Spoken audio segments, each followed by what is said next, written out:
와 그러면 지금까지 봤던 그 과거 장면이 알고 보니 라는 걸 자연스럽게 깨닫게 되거든요. 저는 이 영화를 한 줄로 표현하자면 2020년대 영화의 정수라고 생각해요. 21세기 영화의 정수다 이거는. 저는 24살 마술사 박민범이고요.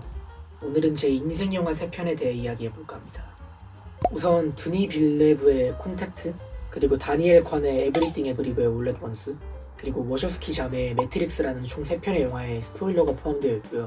혹시나 영화를 아직 안 보신 분들은, 또는 스포일러를 당하기 싫으신 분들은 영화를 먼저 보시고 이 영상을 봐주시면 감사하겠습니다. 우선 이 주제에 대해 고민하는 게 굉장히 어려웠어요.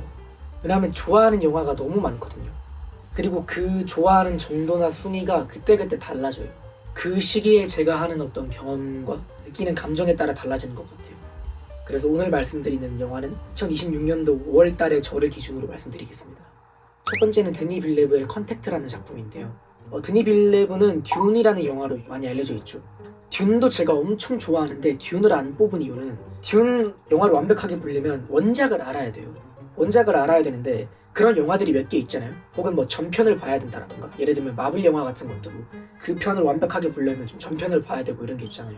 근데 그게 제 기준에서 일정 수준까지는 오케이 되는 게 있거든요.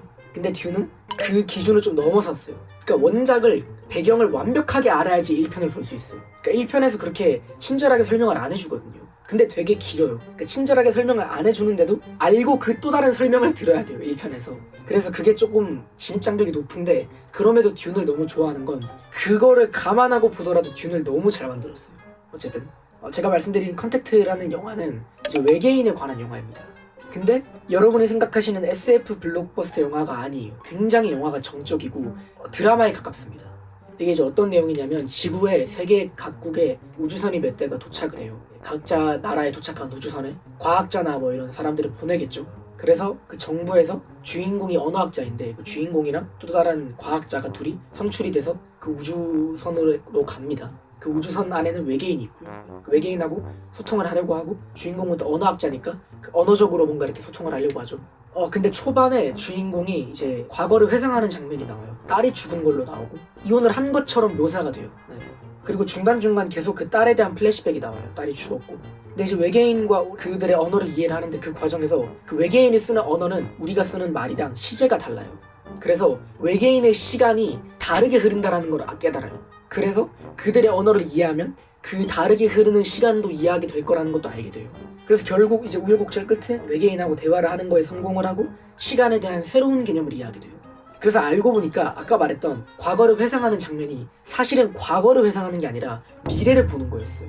그 주인공이 결국은 그 언어를 이해하게 돼서 그런 시간에 대한 개념을 새롭게 이해하게 된 거죠. 이 영화에서 가장 훌륭했다고 생각하는 포인트는, 이게 되게 제가 말하는 건 되게 어렵잖아요. 그거를 되게 난해하지 않게 잘 풀어냈어요. 동시에 그 과거 장면인 줄 알았던 회상신이 알고 보니까 플래시백이 아니라 그 반대말을 뭐라고 하죠? 플래시 인프런트, 뭐 어쨌든 그 미래를 보는 거였더라는 그 반전이 미쳤는데, 그게 막 구구절절하게 설명하는 게 아니라 영화 후반부에 가면 와 그러면 지금까지 봤던 그 과거 장면이 알고 보니 미래였어? 라는 걸 자연스럽게 깨닫게 되거든요. 그게 미쳤어요. 제가 그 영화를 보면서, 제 직업은 마술사고 마술은 특히 뭔가 반전이 많잖아요. 그래서 그런 반전을 줄 때 이러한 결의 터치가 필요하겠다라고 느꼈어요. 이 영화에 아쉬운 점이 있다면, 아까 말씀드린 것처럼 소재는 외계인이지만 SF 막 블록버스터가 아니고 되게 정적이라서 영화가 조금 보기 힘들 수도 있어요. 이게 드니 빌레브 다른 영화를 제가 듄밖에 안 봤는데, 듄도 그랬는데 특히 1편인 듄, 영화 자체가 계속 흥미진진한 내용은 아니에요. 되게 고유해서 그게 조금 보기 힘들다? 그 정도? 근데 제가 되게 싫어하는 부류의 영화나 작품이 약간 예술병에 걸려가지고 자꾸 무게만 잡는 걸 진짜 싫어하거든요. 쓸데없이 무게만 잡는 걸. 근데 적어도 이 영화는 그런 영화는 아니에요. 제가 뭔가 별거 아닌 거에 기교를 부리는 걸 정말 싫어하는데 그런 건 아니고, 절대 이 영화는 어떤 의미 없는 예술을 난사한 영화가 아니에요. 그래서 되게 좋았고요. 그 다음에 두 번째는 다니엘 콴 감독의 에브리싱 에브리웨어 올 앳 원스란 작품입니다. 이거 너무 유명하죠. 저는 이 영화를 한 줄로 표현하자면 2020년대 영화의 정수라고 생각해요. 21세기 영화의 정수다 이거는. 일단 멀티버스라는 걸 주제로 하고요. 또 중국계 미국인 그 이민자 가정의 이야기예요. 저는 아무런 정보 없이 이 영화를 보러 갔는데 진짜 충격을 받고 나왔어요. 그 자랑할 게 있어요. 자랑할 게. 정말 좋아하는 영화가 나오면 꼭 아이맥스에 가서 보거든요. 그 용산 CGV 거기가 우리나라에서 제일 크니까.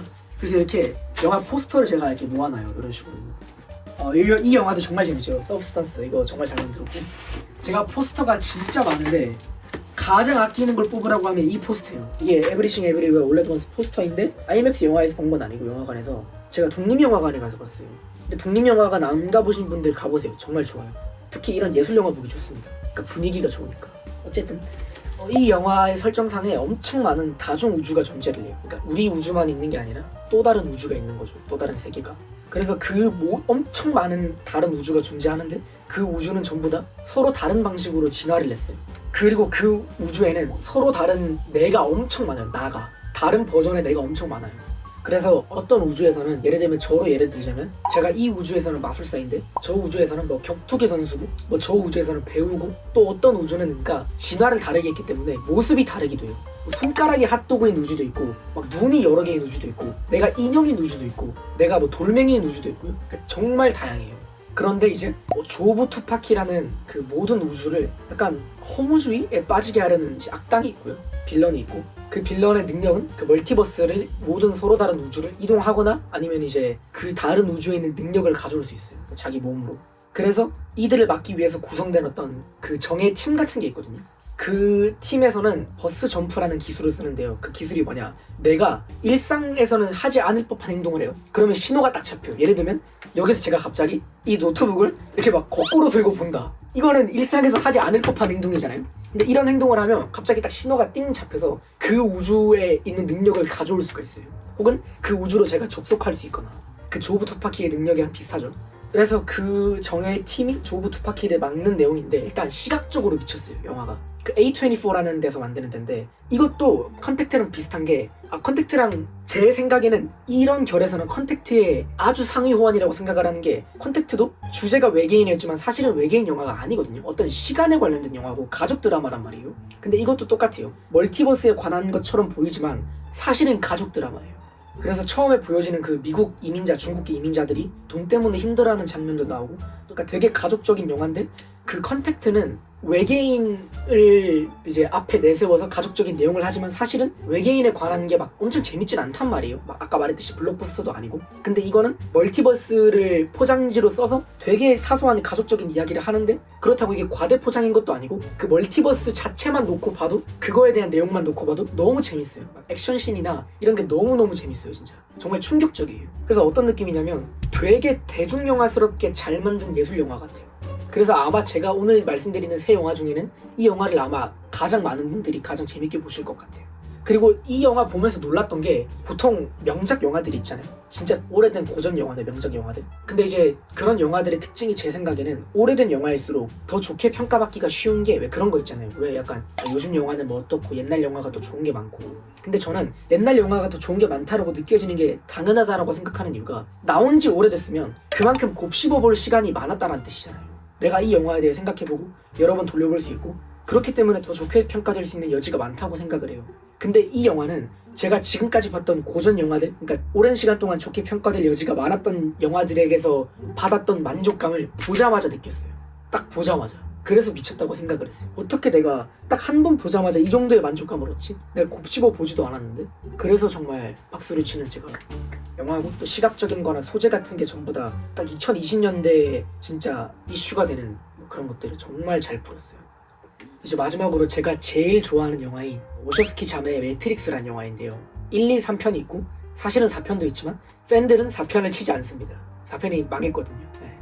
이 매트릭스의 세계관은 약간 머지않은 미래에 인간보다 더 뛰어난 인공지능이 개발이 되고, 이제 그 인공지능과 인간과의 또 갈등이 생겨가지고 둘이 전쟁을 하는데 인공지능이 이겨요. 그래서 어떻게 되냐, 인간이 전쟁을 할 때 인공지능의 주 에너지원이 태양광이었거든요. 그래서 태양을 다 가려버려요. 그 세계에는 지금 태양이 안 보여요. 인공지능이 인간과의 전쟁에서 이긴 다음에 어떻게 하냐, 인간을 재배해요. 그래서 인간을 배터리처럼 쓰는데, 어떤 시험관 같은 데에다가 인간을 넣어두고 태어날 때부터 몸에다 이런 전선을 꼽아요. 선을 꼽아가지고 그들에게 가상현실을 보여줘요. 그러고 그 가상현실에 살면서 감정을 느낄 때 생기는 몸의 열이나 전기 같은 거를 에너지로 써요. 그 세계관 속 대부분의 인간들은 우리가 지금 이 세상을 산다라고 생각하는 것처럼 가상현실을 현실이라고 착각하고 살아가요. 그런데 그들 중에 어떻게 이게 가상현실임을 깨닫고 빠져나오는데 성공한 정말 소수의 적은 인간들이 그 기계로부터 도망치고 인공지능하고 크고 작은 싸움을 하는 내용이에요. 그리고 그들 중에 네오라는 자가 전해져 내려오는데요. 그 네오는 가상현실을 마음대로 컨트롤할 수 있다고 되어 있어요. 어쨌든 이게 가상이니까 이거를 막 내가 날아다닐 수도 있고 저기 있는 걸 이렇게 막 끌어올 수도 있고 멈출 수도 있고 그런 능력을 쓸 수 있는 자가 네오라는 자가 있는데 그 네오를 찾는 게 1편의 내용이에요. 그래서 그 네오가 자기가 네오임을 깨닫고 그 능력을 쓸 수 있게 되는 게 1편의 내용이고 그 다음 2, 3편은 그런 네오를 막기 위한 인공지능 이 네오를 막아야 될 거 아니에요. 그 네오와 그 인공지능 중 하나가 네오를 막기 위해서 막 고군분투하는 내용인데 이 영화는 메타포가 미쳤다고 생각을 했어요. 예를 들면 아까 그 가상현실에 벗어난 인간들이 있다고 했잖아요. 사실은 생각해보세요. 인간보다 훨씬 더 뛰어난 인공지능이라면 애초에 가상현실을 못 벗어나게 하거나 가상현실을 벗어나자마자 즉각 처리할 수 있을 거란 말이에요. 근데 그렇게 하지 않은 이유는 그게 비효율적이기 때문이에요. 생각해보세요. 이 노트북에 사소한 버그가 생겼어요. 근데 사소한 버그가 생겼다고 해서 제가 이거를 전원 자체를 재부팅하지 않을 거란 말이죠. 좀 기다렸다가 진짜 큰 문제가 생겼을 때 재부팅을 하겠죠. 걔네들한테 인간은 그런 사소한 바이러스였던 거예요. 일정 수준의 인간 개체 수가 모일 때까지 기다리고 그때 한 번에 싹쓸이 하는 거예요. 왜냐하면 인간이 탈출할 때마다 제거하면 귀찮으니까. 뭐 그런 것들. 그리고 그 네오를 저지하려는 인공지능이 이게 되게 재밌는데 원래 자신이 생긴 목적에서 벗어나요. 걔도 결국에는 네오랑 다를 바가 없는 거죠. 근데 그런 메타포들이 너무 재밌고 마지막 편에서는 네오가 가상현실에서 벗어난 현실에서로 능력을 써요.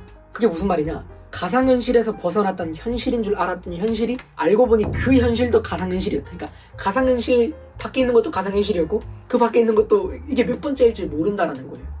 일단 제가 봤던 공상과학 영화들 중에 최고였어요. 그리고 더 대단한 건 이 영화는 원작이 없습니다. 물론 그 Everything Everywhere All at Once도 원작이 없는데 매트릭스가 언제 나온 영화지 1편이? 1999년도 영화거든요. 와, 그러니까 2000년도 되기 전에 나온 영화인데 원작이 없어요. 그러니까 진짜 워쇼스키 자매가 천재라고 생각을 하는 게 진짜 순수하게 발상을 하는 거예요. 물론 영향을 받은 책들이 있거든요. 시뮬라르크와 시뮬라숑인가? 그것도 있고 또 애니메이션 중에 공각기동대 뭐 이런 것들에 영향을 받았다고 하는데 이거를 정말 순수하게 이 정도의 논리적으로 맞게 만들어냈다는 게 전 정말 대단하다라고 생각을 하고 결국 세 편 다 공상과학 영화네요. 말하고 보니까. 제가 공상과학 영화를 좋아하는 이유는 어떤 1차원적인 재미와 철학적인 예술적인 부분을 둘 다 잡은 명작이 많기 때문이라고 생각을 해요. 제가 마술을 좋아하는 것도 공상과학 영화를 좋아하는 거랑 비슷한데 결국에는 내가 상상하는 거를 논리적으로 타당하게 작품으로 만드는 거잖아요. 공상과학 영화들이. 그래서 잘 만든 공상과학 영화들의 특징은 제가 봤을 때 공상과학이라는 틀을 써서 어떤 메시지를 전하는 것 같아요. 컨택트도 그랬고 에브리싱 에브리웨어 올렛 원스도 그랬고 매트릭스도 그렇고 그래서 그러한 결의 작품이 정말 잘 만든 작품이라고 생각을 하고 저도 마술사로서 그런 결의 작품을 만들고 싶은 것 같아요. 여러분께서 좋아하시는 영화는 뭔지 또 왜 그 영화를 좋아하시는지 또 시간이 괜찮으시다면 이렇게 댓글에 남겨주시면 제가 하나하나 재밌게 보도록 하겠습니다. 고맙습니다.